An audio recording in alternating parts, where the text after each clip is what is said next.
Welcome back, Lightning Within 5 listeners. I'm your host, Jennifer Jensen. And alongside me, Vanessa Armenta. It is her last episode, everybody. Oh, no. I know, I'm so sad, but the airman that you guys are getting is hilarious, so yeah, it'll be good. So there's a lot coming up in schedules. I know it's the end of June, but we have a lot of cool events coming up on base that I'm looking forward to. The biggest one is probably going to be the Liberty Fest, and that's our typical 4th of July celebration with fireworks, and it's usually, you know, close to the water so the kids can play in the water and try to stay cool because July here is no bueno. It's toasty. Yeah. My favorite 4th of July celebration that we had was when Chef Irvine came. Were you here for that? I don't think so. I haven't been to a Liberty Fest at all. This will be my first one. I mean, it's really hot, but Chef Irvine came the one year and he made food. Him and his team made food for everybody, and he took pictures with people, and That's it was amazing. great. Yeah, it was great. So if anybody's curious about when that is, it's going to be July 3rd from 5 to 9 p.m. and it's going to be at the Beacon Beach Marina. We're actually doing it at the marina? That's what the flyer says. What? Does that mean it's open? I know. Oh, now we have to go. I'm so excited. Well, I have to go anyway. I'm taking photos, so I will be there regardless. Just put your America attire on and Yes. embrace it. All my red, white, and blue. Yes. So if you want to find out more events, more information about what's going on base, go to TyndallFSS.com, and they have an entire calendar with all their awesome events that they host. June welcomed hurricane season, everybody. Yeah, it's my least favorite season of the year. For real, I feel like you can't make like vacation plans in Florida because of hurricane season. Yeah, I think the first year that we were down here, I didn't know how seriously I needed to take hurricane season. Mm-hmm. So I did the typical like pack a box, like have candles, have a radio, have batteries and flashlights. Yeah. And then I can't remember if it was what hurricane it was. Where it was almost to us? Yes. Yes, and people got a little serious. Yes, yeah. But I remember I had a friend who was like a Florida local that was like, you don't have to worry until Waffle House closes. That's when you should panic. True. Once Very Waffle true. House closes, Mm-hmm. you need to start evacuating. 100%. Until then, you're good. 100%. If they board up their walls, then you need to get out of town. No, I always stay prepared for hurricane season. Like I always have at least like 3 cases of water, and I have like my little kit with all the survival stuff, life straws and batteries and a solar powered radio and dogs. Yes. You always have to prepare for your pets. I think people forget about those poor things. Yes. Oh no, I could not. The worst is when we get hurricane warnings when my husband is TDY and I have to be like, okay, evacuation plan, me, 3 dogs. How am I going to do this? I guess I have to worry about that now too. Yeah. Oh God. I recently got a Basset Hound puppy, so another one. We got one though. left. You could just like put her in your purse. Yeah. She is terrified of the car though. It's so sad. Like she shakes and cries the whole time. It's so sad. But anyway, yes, if you're listening and you are a Florida resident, be prepared. Have your plans ready. Have your kits ready. You never know when it's coming our way. So it's better to have than have not. Absolutely. Better to be over-prepared than under-prepared for sure. Yes. It sounds like we're just talking about doom and gloom. Like you're leaving, like hurricanes are a thing. There are good things happening in PA, we promise. Our guest today, pretty awesome. Yes. We cannot wait for this one. Very furry. Lots of hair. Yep. Lots of energy. And we're not talking about the humans. We're talking about the K-9s. We are having Tech Sergeant Thomas and Staff Sergeant Thompson from our 325th Security Forces Squadron K-9 unit come on the podcast today. And we made sure that they're bringing a doggo that we can pet. Yes, one of their dogs is retiring, so we are very excited to give it all the cuddles and all the love. Yes. 'Cause normally, you're not supposed to touch them because they're working. Yeah, we were not about to have that. Like, you cannot bring 2 fuzzy companions in our office and us not touch it. So Right. Why even have a dog that I can't pet? Cannot pet that dog. So they're going to explain everything about, what goes into becoming a K-9 handler and about their mission. Like, they're not just sitting in their patrol cars, everybody. Like, these guys are working day and night, and they're always TDY. We use them quite frequently. Vanessa uses them for her base tours. Yes, they are definitely a crowd favorite for some of the high schools and stuff that we bring on base. They'll usually take them out into the yard and show them the bite suit and then show them some of the bite commands. And it's so funny to watch the kids' faces. They're like, oh my God. Yes. And we recently did a video with our wing commander and command chief. It was for a going away video, but they got bit. And that was pretty crazy. I shot it in slow-mo on my Which was a great decision. It was wild. The one dog, he wasn't as gung-ho to go get He's like, Chief. this guy signs the paychecks. Yeah. I'm not doing that. Exactly. I know where my food comes from. I don't know what it was, but they brought in the big guns. They brought in Fox, and apparently Fox does not play games. Like, Fox will rip your arm off if given the chance. So that, he finally got taken down, and boy, that was a sight. But poor Colonel B got taken down three times. Because we had to keep shooting until they both got taken down at the same time. So yeah, poor Colonel B got 3 big bites. All in the name of the Air Force.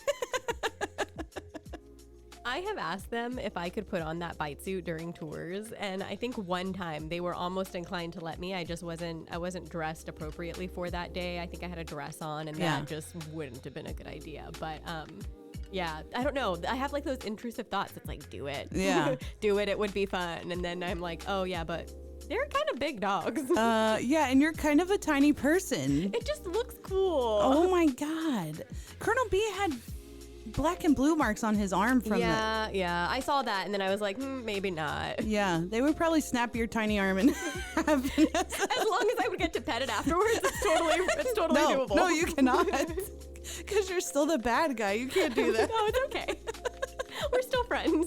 We're going to go into lots of detail about all things K-9. I can't wait for y'all to hear it. I think this is going to be one of the most interesting. I think maybe it's because we both love dogs, but Vanessa and I are very excited to talk to these guys and ask them all the questions. I'm sure we're going off script for this. Yeah, I think there's a lot about the K-9 unit specifically that I just really don't get to hear a lot about. So it'll be kind of cool to see their missions, what they do, how they train the dogs. I know we had them come in once and do some training in our office, and it's always cool just to see those interactions. Yeah, 100%. I agree.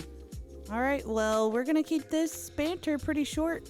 I know it's Vanessa's last episode. Everybody's sad because everybody loves her. We've gotten raving reviews about her being co-host. So sad day, but thus is Air Force. Like, I have to train a new airman, and he has to get experience doing this because he's genuinely interested. So he's great. He'll be a great asset. He's hilarious, very smart. Yes, you guys and he will be knows a all great the team. lingo, right? Yes, yeah. He's a little more up to speed with all the military jargon and acronyms versus myself. Well, Vanessa, I know we'll still work together, but thank you for being my co-host. Yes. I loved every second of it. Thank you for having me. I sincerely enjoyed it, and I promise I will stay on as an avid listener. Yes. All right, everybody, stick around. We'll be back with the K-9 team. This episode of Lightning Within 5 is brought to you by the 325th Fighter Wing Public Affairs Shop. For all the latest news, photos, videos, and more, check out our Facebook page, Instagram, and our official website, tyndall.af.mil. Welcome back. We have 4 very special guests today. They come from the 325th Security Forces Squadron. Welcome to the show, fellas. Can you introduce yourselves? Thank you for having us. I am Tech Sergeant Thomas, and I have the privilege of having the title as Military Working Dog Kennel Master for our K-9 section. All right. And I am Staff Sergeant Thompson. I am just a dog handler, and right next to me I've got MWD Inez. Yeah, also next to me is MWD McEnroe.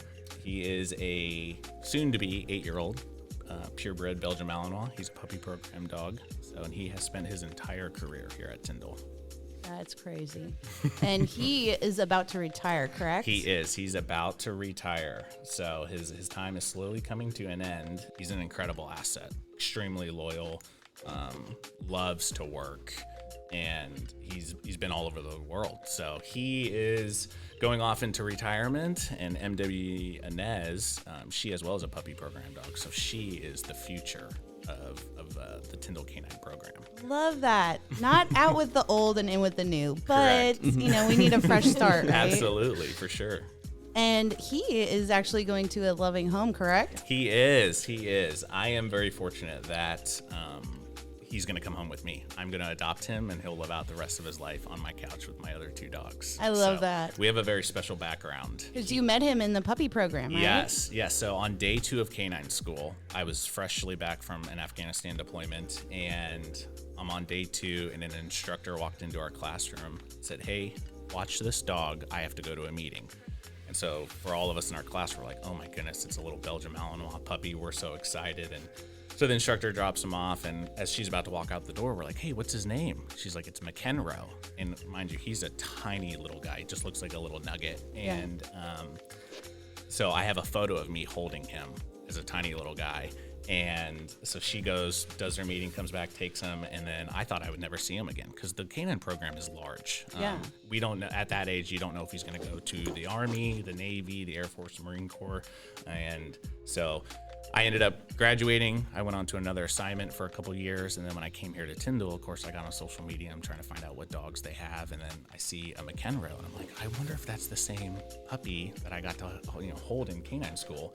And then doing a little bit more research, come to find out it was. It's so cool. It all kind of came full circle. I got here, and then we ended up becoming partners. We deployed together, and he's just an incredible asset. So I love him dearly. Oh, I love that story so much. It was like destiny that you guys were put together. It is. The fact that it all came full circle. So I've got a photo of me holding him before he even started the program. And then now, hopefully, when we do the full retirement ceremony, I'll be up there with him, and I'll be able to take kind of his last photo of him on active duty. Oh, it's so cute. I know the cops are not supposed to be cute. I'm sorry. Sure. That's so cool. Yeah, absolutely. Very tough. Yes. He's very fierce, as you can tell, as he's already slowly adopting the retired life. Just for the listeners, if you hear heavy panting, it's because the dogs are like right next to the microphones. It's totally normal. Totally normal. Yes. Sergeant Thompson, why don't you tell us, you haven't been a K-9 handler that long, correct? Roughly 3 years now. Okay. So I started out my K-9, career out at Osan Air Base, kind of volunteering, doing the prospect stuff and doing my time before I was sent out to the school. Came back to Osan after I finished out the school, and then got my first location at McConnell Air Force Base. Got my first dog there, which I was also lucky enough to work in another puppy program dog. Love that. Absolutely love working puppy program dogs. They are super energetic, very patrol driven, which is really fun, and then usually very good at detection, so that's great. And then I came here after BOPing, was first put on MWD Fanny, worked multiple Secret Service missions with her off the rip, and then we got notification that we were getting her, and just worked out where we did a dog swap, and I got put on MWD Inez, and it's been a challenge, but it's been a fun time working and learning her and experiencing the differences. We got to witness Colonel Berkthalt and Chief Lucas get taken down by the dogs for a video we did. That was great. I thoroughly enjoyed Any day that has to do with dogs is already a great day, but that was just a little extra special. That's our day almost on an everyday basis, Monday through Friday, sometimes Saturdays and Sundays. We don't really have a fully set schedule, but that's what we're doing day in and day out. We're always conducting training like that. So, and the fact that for that day we got to do it with the wing commander and and the command chief as well. That just kind of puts the icing on the cake. I love that day so much. Well, we'll have to put like a snippet of that video up on social just so people can witness that. Okay, so Sergeant Thomas, how a lot of people don't know the total scope. They think the K-9s are just here for sniffing the cars at the gate or drugs and bombs. So can you explain a little bit more about the bigger scope of what y'all do? You said Secret Service missions. Sure.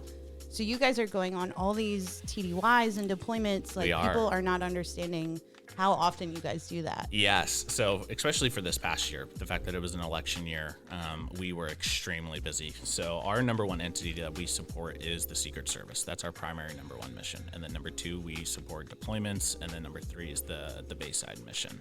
So thankfully, we've got really great leadership that is on par with staying with the Bayside mission, but also allowing us to go forth and support these outside entities and agencies that are requesting support from us. So this past year, I mean, we had, I think, a total of almost a little over 20 Secret Service missions. Right. And there's only how many canine handlers? So in total, we're an 8-person section, but we still have people that are deployed, and we have an allotment of 6 dogs. Okay. So out of the 6, there's bomb dogs and narcotic dogs. But the Secret Service always requests the explosive detection dogs. Right. So even with people that are deployed, we still do our best to make it work and support all of the entities. So we've sent people literally all over the world. Yeah. Once a dog team becomes validated and then certified, they're cleared to go anywhere in the world to support those entities, whether it be to the Virgin Islands, go to Paris during the Olympics. What? Y'all have been doing these things? Yes. So literally sending everybody everywhere. So traveling the world with dogs. Yes. Yeah. Traveling the world with your canine companion that you've built an incredible bond and an incredible relationship with to go do your job. I mean, I think I'm so fortunate that I have the coolest job in the Air Force. I mean, Whoa, pump the brakes, bro. I know, right? I mean, and I've got friends that are pilots, and I mean, it's incredible. I love seeing all that. But every day that we come to work is a brand new day that we get to experience new trials and obstacles that we have to overcome. And when you get through to a dog and you're able, cause, we communicate as best as we can, but they have attitudes of their own. Yeah. So they definitely give us some pushback, but traveling the world and supporting these outside entities and agencies is so much fun. I never envisioned myself that I'd be going to the White House or President Trump's personal residence in Mar-a-Lago, Florida for a TDY with a K-9. Yeah, that's crazy. He and Sergeant Thompson's been on some really good missions this Such past as? year. So for Christmas, I left Christmas morning. President Biden decided he wanted to take a trip, a little vacation with his family to go down to the U.S. Virgin Islands. So, like I said, Christmas Day, went out to the Virgin Islands, didn't come back until New Year's Eve. Just pretty much spent the week out there. I also got lucky enough to go to the most recent Super Bowl.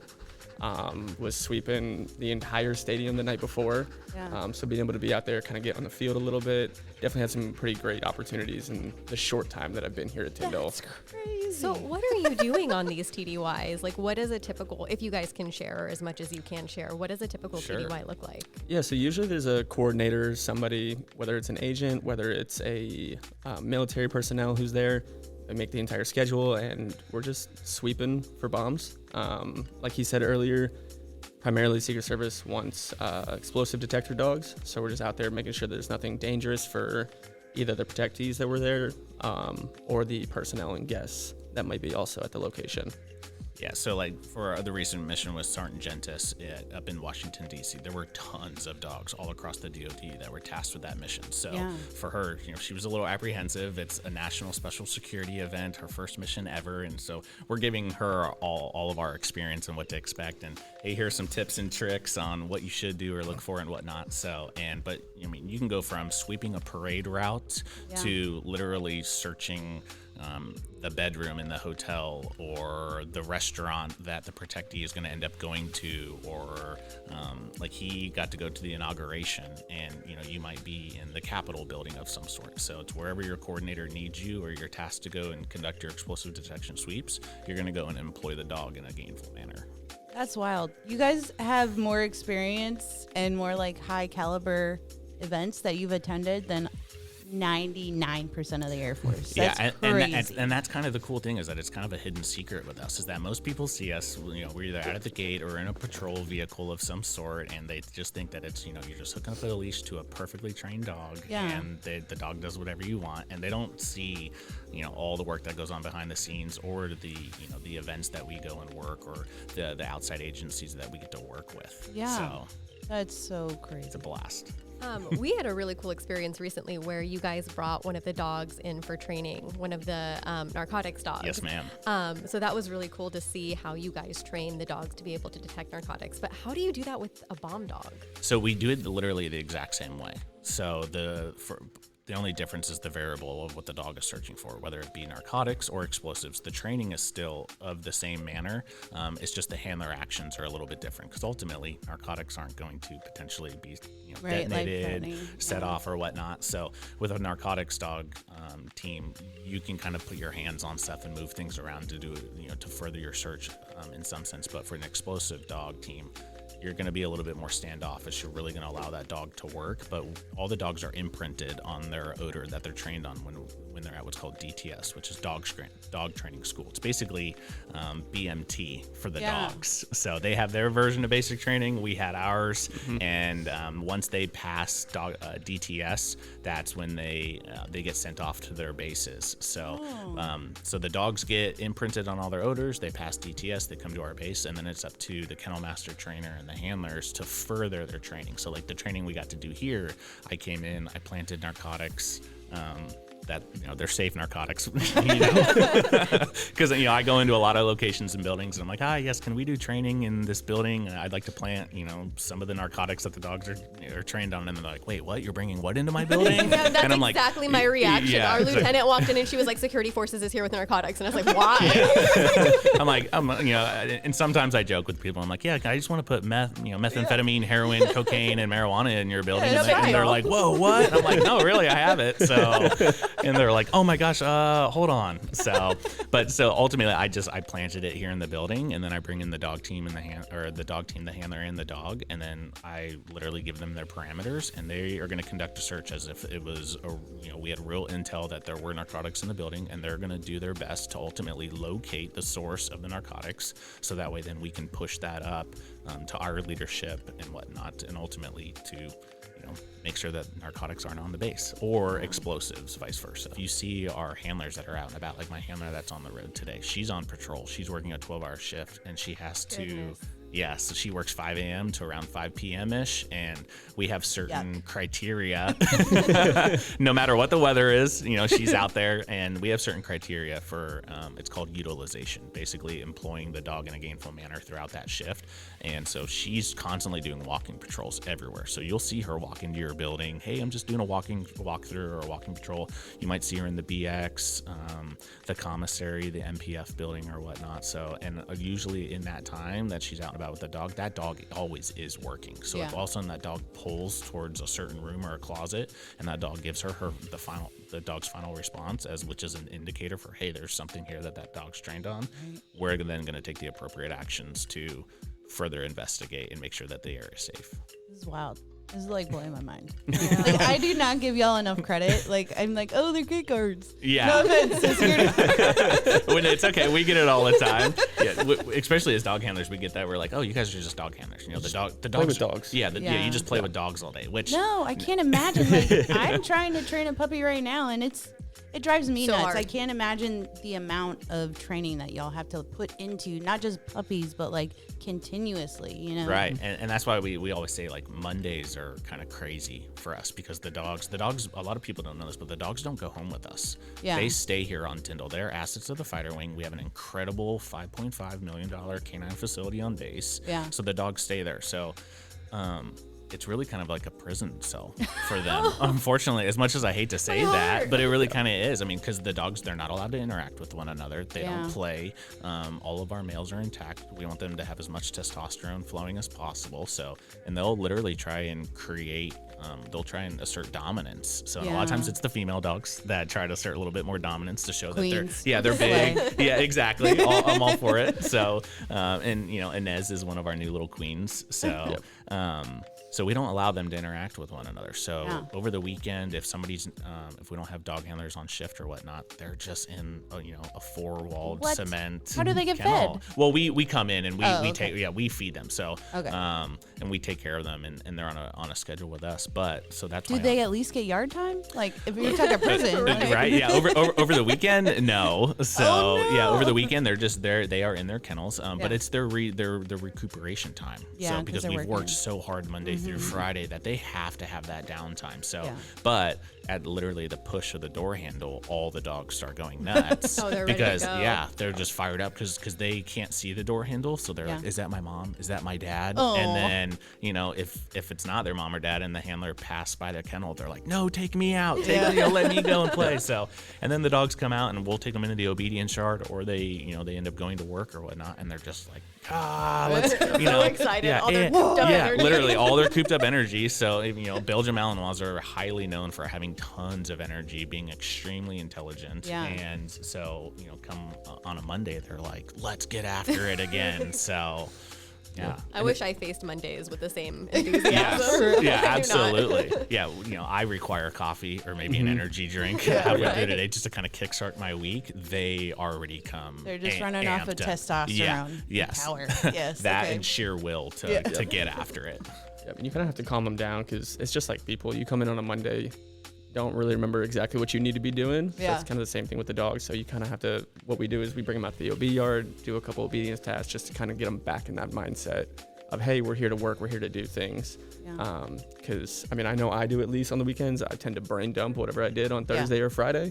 So it's the same thing with her. We come in on Monday, and it can be frustrating at times where we bang heads a little bit. But once we kind of get back in that motion of how we're doing things, everything tends to flow a lot smoother. So when you guys travel like on TDYs and deployments, are they riding in the seat next to you, or are they riding in like the cargo bays? Yeah, so for deployments, most people don't know this, but we get classified as cargo. So we don't travel the same way that other people travel for deployments. Okay. We have a specific route that we have to travel, and so we travel to a certain location, we get processed, we do everything, and then from there we get palletized. So the dog, Like you with the dog? yes, but we're not on an actual pallet. So Oh. we I was tend, just having the worst I image. know, sorry. Like you're Hunched up on a pallet. Right. like trying to get oxygen. Just like, trot down. Yeah.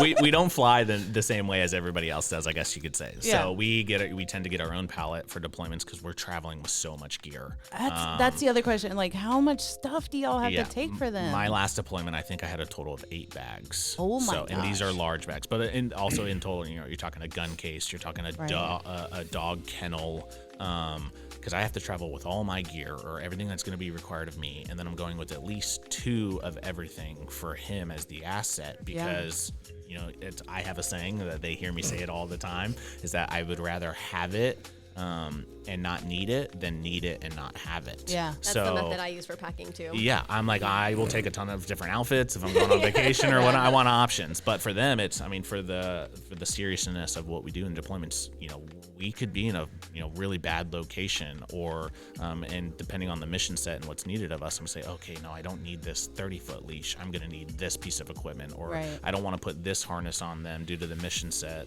I'm gonna need this piece. So we travel with everything. So that's why Yeah. we travel with so many bags. So. But the dog stays with us the entire time that we're traveling, so we are truly the only ones that will touch them. Most of the dogs will not allow anybody else to touch them, and Wow. we like that. So Yeah. because we, all of our dogs, they're patrol trained. They're trained to bite, attack, and hold, or take down potential suspects and people. So we don't want port dogs or personnel from other AFSCs to try and open a kennel or whatnot, Right. because they might lose a finger or a hand of some sort. So, but that's how we travel for deployments. So we go to certain locations. We have liaisons along the way that we make contact with ultimately to get us to our end location. But gotcha. he's traveled a lot recently, so he's got a lot of experience with TDYs. So for the TDYs, unfortunately, they typically travel in between our legs. I think recently they came out that we can start buying an extra seat right next to us, so we have a little bit more leg yeah. room. But every TDY I've been on with a dog, the dog has been right in between my legs. So there's not much leg room for me. Luckily, we get pretty lucky with the airlines, though. Yeah. And they'll try to help us out. If they have an open row, if they have an extra seat, they'll give us an extra seat next to us, or possibly even the bulkhead that just tends to come with a little bit extra room. Right.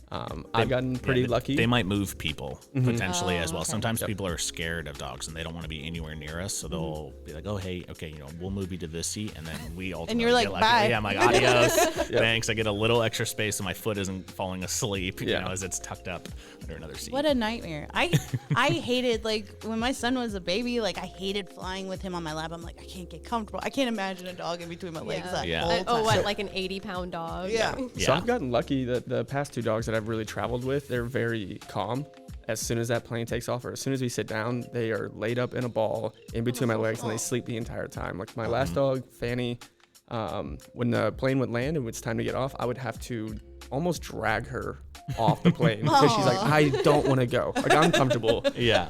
But I haven't traveled with Inez yet, so that's going to be a new experience. And kind of seeing how her energy level is here, probably not going to be as calm as my couple last ones. Yeah. So She might need some flight medication in order to Yep. calm her down a little bit. So I have a 2-year-old rat terrier that screams when we're in the car. Like it literally sounds like a person screaming.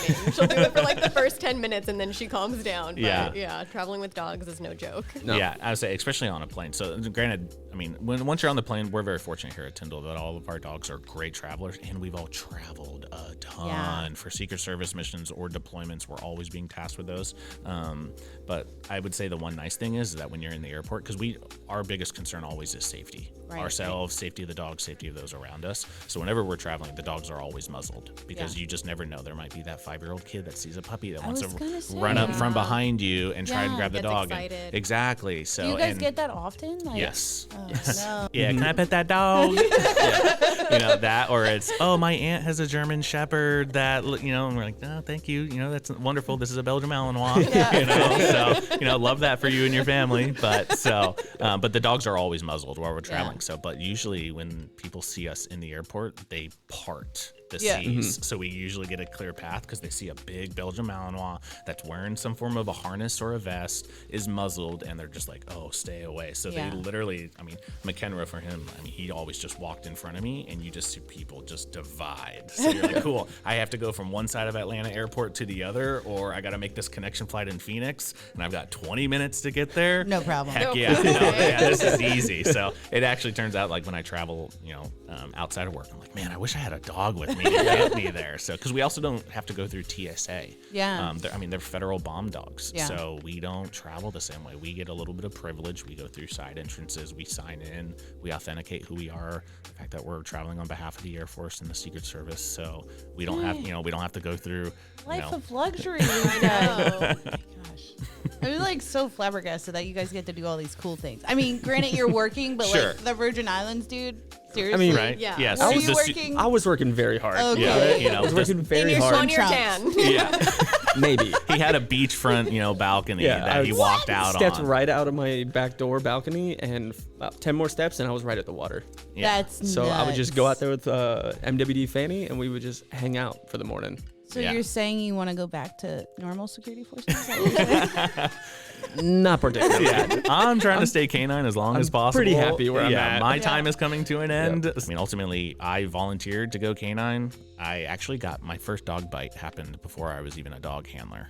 So like dog physically hurt you or training by Yes, like physically Oh, no. hurt me. So it was an unprovoked attack. So I wasn't even a handler yet, and I got bit by one of our MWDs. And What was that like?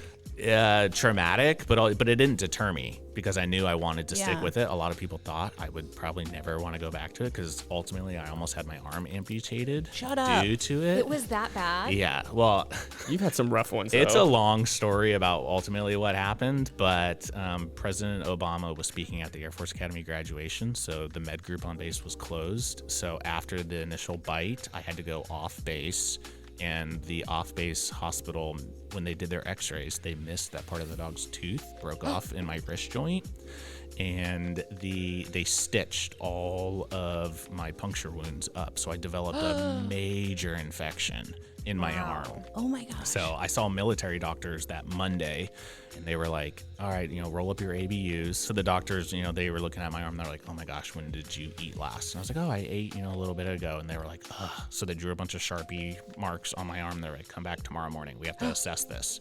Went back the next morning. They were like, we're rushing you into emergency surgery because the infection was so severe. It was almost passing my elbow. So they were worried that the infection From your wrist. Yes, ma'am. From my wrist, that if it surpassed my elbow, it could have a direct line to my heart with the infection and it could kill me. So I'm literally rushed into emergency surgery. and I ended up signing a consent form, and I didn't know really kind of what all was going on. I was an A1C. I'm brand new. I mean, granted, still I a was baby. Yeah, I mean, I was 25 years old at that time, but Still. I don't know the Air Force Yeah. really well. So, and my dad was still active duty at the time, and he worked down at MacDill, and I'm literally telling the surgeon, I'm like, hey, call my dad. Yeah. I want him to understand this. So my dad ends up telling me like, yeah, just sign the document, you'll be fine. So typical Army,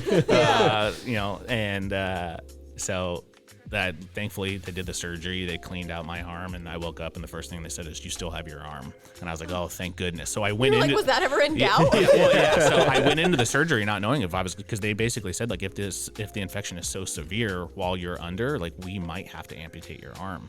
So ultimately it all worked out. I then ended up having 2 follow-on surgeries because I got transferred to Fort Carson Army installation in Colorado Springs. And then did physical therapy at the U.S. Olympic Training Center. And then, meanwhile, I'm not a dog handler at this time yet. I'm still just volunteering. And ultimately got cleared, got to go on a deployment, went to Afghanistan, and I applied to K-9 school while I was in Afghanistan because my team leader was actually the kennel master. Yeah. So he helped me apply, and I got home from that Afghanistan deployment on a Thursday, and I immediately went to K-9 school that following Monday. That's wild. Yeah. After all of that, you were like, After this is all the of career that, field for me. Yeah, I was like, Can't I wait. want to be a dog handler. So, but I Can't also, wait to touch a dog again. but I really got to see the dogs employed in Afghanistan from our sister services, and then our counterparts with the British. They had dogs there in Kandahar with us. So really getting to see them. And I originally joined the Air Force for a different manner. I wanted to help people on the worst day of their life, and if I couldn't do that, then I wanted to help prevent people from having the worst day of their life. So I knew I would have the best opportunity to do that with dogs. Yeah. So I think the coolest thing, like while I was deployed, I was in Iraq. I went on a Black Hawk, and they had their K-9 all strapped up with the goggles and the bulletproof vest. I was like, this is so dope. yeah, we'd love to put them in their doggles. That's what we call them. So, we can put different colored lenses in them and whatnot, so to match our lenses. And, Oh my and gosh. So, and a lot of times it's great because people don't know where they're looking because they're darked out lenses or they're mirrored lenses. And like, is he looking at me? And I'm like, yes, he is. Into your soul. And, yeah. Meanwhile, he's probably looking right up at me. Like, are you gonna give me my toy? Either right at you or right at your pocket. Yeah. So, but as long as I give off that psychological deterrent, then that's what we love. And can I just say, like, McEnroe is such a sweet dog. Like, I'm sure that they're tough when they need to be, but he's been sitting here for our listeners. He's been sitting here giving Sergeant Thompson kisses this whole time. One of them almost ripped his arm off. They're killers. But yes, but he's been very sitting here dangerous. this whole podcast, like giving Sergeant Thompson kisses, like nudging him for pets. It's the cutest thing. I never He's worked them, but we have a retired. little bond. Yeah, It's nice. he definitely knows that. I think, or at least I think he knows that his time is coming to an end. So he's slowly adopting the retired life, and Yes. I think he knows that he's not being gainfully employed every day. So he's slowly mellowing out a little bit. He still has his quirks that cue him up, and he's like, "Ooh, go time! I Yeah. can tap into it." But 90% of the time, he's kind of just calm like this. So when he retires, are you going to give him like a big fat McDonald's meal or like? Oh, absolutely. 'Cause he's on- Chick-fil-A. They're on very, very strict diets, They correct? are very strict diets, which we have an incredible veterinarian support team here at Tyndall. Captain Connell and the vet tech, Sergeant Tatum here at Tyndall. Ever since Hurricane Michael came through, at first we didn't have veterinarian support, so we finally Captain Shaver got the clinic up and running, and she was truly an incredible veterinarian, but she PCS to Eglin, and then we got Captain Connell. So they are the ones who regulate the dietary program for all the dogs.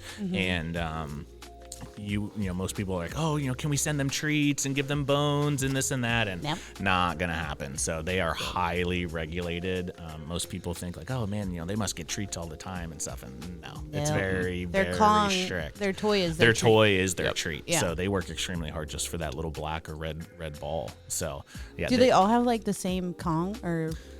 kind All of, except for one. Yeah, all except for one. Fanny is probably our most docile one. Yeah. And she doesn't like the black and red Kongs because they tend to be a little bit harder for Okay.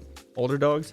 So for her, when I picked her up specifically, I bought one of the pink ones and one of the blue ones because they're softer. Oh, the ones for the babies. Yeah. for puppies. And I mean, Sergeant Thomas can agree. When we gave her those, she was 10 times more excited to work. It was night and day difference because just how hard the Black Kong is. And Yeah. she's not OCD about that toy. Yeah. So when she was rewarded with it, she would get it and she'd be like, oh, this is so hard. I don't want to chew on it. Versus McEnroe or the other dogs like MWD Fox, like they just chomp and, they just squeeze that thing. And it's hard. It's heavy duty. So once. Wait, is Fox the one with the titanium teeth? No, that's McEnroe. McEnroe has is the it? titanium teeth. Yeah, his top teeth are This dude titanium. has a grill. Yeah. Like, I didn't even know it's Yeah. crazy. His top K-9 teeth are You capped should with show titanium. Vanessa his teeth. Yeah. McEnroe, come here. Oh my goodness. Okay, I take it back. He is very Somebody vicious. call Nelly. Yes. If Nelly wants to do a photo op, we'll allow it. We can make it work. Nelly so. and Paul Wall, please come Yes. do a photo op with Maybe her. a background dancer in his Oh next yeah, yeah. He's great at spinning, so he'll be able to do that. So what was the reason he had to get those?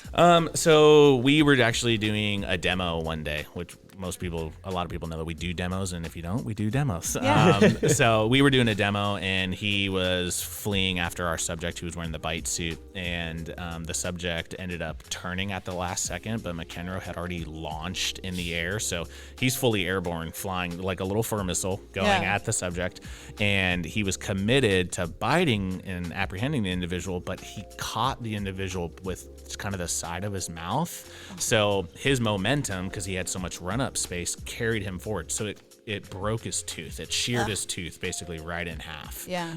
But his tooth was still super healthy. So it was just a clean break. Yeah. So thankfully, our veterinarian, I'm going in contact with the veterinarian that was up at Fort Rucker, and there was actually a specialist that was there that said, hey, I specialize in dog or animals' teeth. And he was able to come down and just refill the tooth and then cap it with the titanium to kind of reinforce the structure of it. That's crazy. So. But he could still bite on the bite suit with those things. Yeah. I mean, he literally only had a stand down period about no biting for 2 weeks just to make sure the cap's fully set in place. And then it actually, if anything, it just kind of reinforced his bite. So we have specialized suits and sleeves that actually are made out of reinforced Kevlar specifically for him because. Oh my god. Yeah, it hurts. He's gonna slice through Yeah, it. it hurts quite a bit more. If someone puts their hands on y'all, do they lose their cool and go after them? Oh, yeah. Oh yeah, Oh, yeah. absolutely. Yeah, we train for that. Nice. So they truly are our partners in our Overwatch. Gotcha. So That's so cool. Honestly, as long as nobody makes any, like we say, sudden or aggressive movements, they're going to be fine. They're going to listen to us. But if they do anything crazy, Yeah. they're going after that person Dang. because that's exactly what they're trained to do. yeah, and especially for us because sometimes our patrols have 1 or 2 people in a patrol vehicle. For us, it's only us and the dog. Right. So we rarely ever have anybody else riding with us. So due to our large jurisdiction that we have here at Tyndall, we might be out towards Mexico Beach of some sort interacting with somebody, and it's us and the dog. Yeah. So, and a lot of times, if you're making a traffic stop or if you're going out, towards Crooked Island of some sort, and you have to interact with somebody, that I'm taking my dog with me. They Yeah. are my partner. They're my asset as well. They are my Overwatch. So if somebody comes up and they want to get handsy and shove us and we get into a physical altercation, the dogs, we train for that the dogs know the difference between what an altercation is and what just a simple interaction is. So, Yeah. and then once that altercation starts, they will immediately spring into action. That's so dope. I So. wonder if I could train my basset hound to do that. I was literally thinking the same thing. They might trip, Might trip on the Yeah, ears. might trip over their ears. It might take them a little while to get there, but I'm coming, Mom. yeah. I mean, the Navy trains Jack Russell Terriers to be explosive. they really? They do, yeah. So the Navy uses. It's not too common that you see it, but they train little Jack Russell Terriers because they're smaller. They can be lowered into a submarine or in a big ship. They can get behind the engine compartments, and they can be utilized literally to sniff out explosives or detection or That's or wild. narcotics. I've never- Yeah. They used a rat terrier in the aftermath of 9/11 to find personal effects of the victims to Yeah. give to their families. What? Yeah, I mean, you can train. wild. You can train any Any animal. kind of dog. Yeah. Or So animal, yeah. yeah, I can't get mine to get off the couch. consistency is key. Yeah. So find a reward that works. Duly noted. But when you guys are training them, you're not training them with treats, are you? No. You just praise. Praising the toy for Yeah. the most part. Okay. Typically, when the dogs start their training back down to DTS, there is a little bit of food reward, and there are some times that we can revert back to that if we're trying to train something like really new. Yeah. But for the most part, once they transfer from the food to the Kong, that Kong is their primary reward, and they'll do anything and everything for that Kong. And that's a lot of that's for the detection capabilities of the dog. So we would never reward a dog when we're doing detection work, like with a bite on a sleeve or of some sort. So we differentiate between detection and the patrol work. The patrol work, their reward is getting to bite the individual. So yeah, like our MWD Fox that you guys have seen, he like that dog is built. He lost his different. mind. He loves to bite. He's the biggest sweetheart to all of us, but also, I mean, in a real world setting, like. Man, he would do damage to somebody. So, And that's the one y'all put on Chief? Yes. I mean, if he were to ever truly learn how strong he is, we could potentially be in a world of trouble because... It's absurd. I mean, even when the bite suits, Fox hurts. Yeah. I just yesterday caught Fox on one of our bite suits. It was one of the thinner ones, but still, just the pressure of his bite alone kind of feels like your arm is in a hydraulic press. Oh my gosh. It's just, And you just got to sit there and take it. And you got to take it. And, sometimes the dogs don't always out and let go when you tell them to. So we have remedial actions that we take to get the dogs to let go. But then you're like, all right.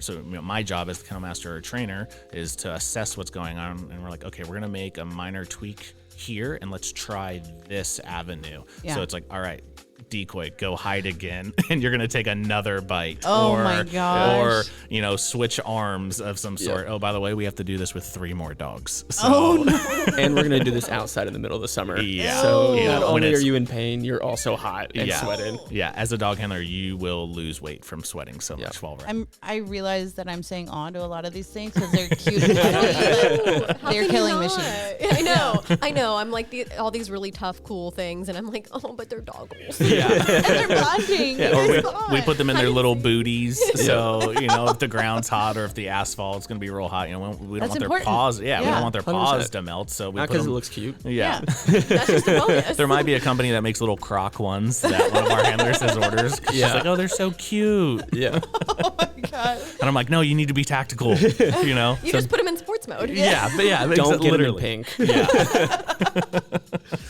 Do you guys take them on the boats and stuff? Oh too? yeah. Yeah. So I actually, That's if wild. I end up having to re-enlist, that's probably going to be one of the things I'm going to do is we'll take 2 of the dogs and we'll hold the American flag while the boat's at full speed in the bay. And I'm going to wear a bite suit. I'll have a dog bite each arm while That's whichever so flag I extra. choose. Trying to hold your arm up. Trying to hold my arm while there's a dog on each arm, and I'm like committing to staying in the Air Force another That 4 is years. so But extra, do it on Thomas. but do it on the boat, and while we're full speed. So you're gonna let PA know so we can take. Oh, photos. absolutely. Of course they will. We've got a couple boats. You guys can come out and get all the angles. Hopefully, be a nice little stormy background, like one of the photos we've got. I mean, it's like you hear of people doing crazy things for re-enlistments and stuff like that. We so. literally got something from our old LT, and he was doing it in like a German castle. And I was like, that's so bougie and extra. Yours is worse. Yours is so much worse. I had friends at my last base that literally from our rappel and fast roping tower, they like fast roped halfway down the tower and then like had an American flag held up as they're up by the ropes and they turned to do that. And I'm like, I'm trying to do it hanging outside of a helicopter of some sort, 100 feet off the ground and just, make it memorable. You only live life once. If you can, why not? Exactly. And that's like I have friends that are like, what? Like, how do you even do that? I'm like, you simply ask. The worst that somebody says is no. Like, True. I always tell these guys, and I know they get tired of hearing it, but it's not always what you know, it's who you know. Connections are so important. So Sadly. it's like, I wish I could do it in, the back of an F-16 while some pilot is just, ripping barrel rolls and I'm holding my end up, repeating the oath. Like, Passing out. Yeah. There's a pilot out there that wants to help hook me up. I'm down. I'll do it. So, but yeah, it's like you live life once. Go forth and get as much of it as you can. Very true. I feel like this is like a competition thing. Like, who can get the most extravagant re-enlistment? Oh yeah, It always there's is. yes, We should do like a Facebook contest. yeah, something of the sort like Look, that. y'all bringing ideas to the table. I like that. I like that. No, one little thing I will just highlight on real quick is the military working dog adoption program. A lot of people don't know about that. They have an Instagram account, so that way, if you're active duty military, retired military, or retired DoD worker, you can adopt these dogs when they retire down at Lackland Air Force Base. It is an incredible program. So, long story short. Like if none of us could adopt MWD McEnroe, he still is property of the U.S. government. What we would do is we would send him back to Lackland, and then he would go into the adoption program. So where then he would either spend the rest of his life at Lackland until he gets adopted, or he might only be there for a week, and a family chooses to adopt him. So they are free to adopt. Oh, so and they're such good dogs. Yeah, they have all different breeds between labs. There's because the TSA headquarters is there as well. So labs, German Shorthair Pointers, Golden Retrievers, Malinois, Dutch Shepherds, German Shepherds. There's all different breeds. So if you're ever interested or if you're in the market for, Vanessa. I know. I'm like sitting here. I'm like, what about civilians? Yeah. Air Force civilians adopt them? Right. I think your PJ husband definitely needs one. Yeah, absolutely, for sure. So I mean, it's an incredible opportunity. There are requirements that you have to fall within in order to adopt one. You have to have a backyard. They're not going to allow a dog to go into an apartment of some sort. Yeah. And then all the dogs that are available to be adopted, they've already kind of tested them with environmentals. Are they good around kids? And they'll put disclaimers like this dog should not go to a family that has cats, or this dog is great with kids. This dog is great with other animals of some sort. So there's an Instagram page out there, MWD, I think _adoptions, and they list every time dogs are being up for adoption, or they list the success stories of 8 new dogs found their forever home, and these 2 dogs ended up going to work for law enforcement agencies or whatnot. So it's incredible. Immediately do something. I know. I'm like immediately follow, but then I know I'm gonna be like DMing my husband like we can adopt this one. Yeah. What about this one? I showed it to my dad, because I have a retired dog at home already, and my dad treats him better than he treats me. All right, everybody, that will about wrap it up for us with Security Forces K-9. Vanessa, was this a good last episode? This was the best episode by far. It's ending on a high note for sure. All right, Sergeant Thompson, thank you so much for stopping by. We really enjoyed this one. Thank you for having us in the Absolutely. dogs. Thank you. Appreciate it.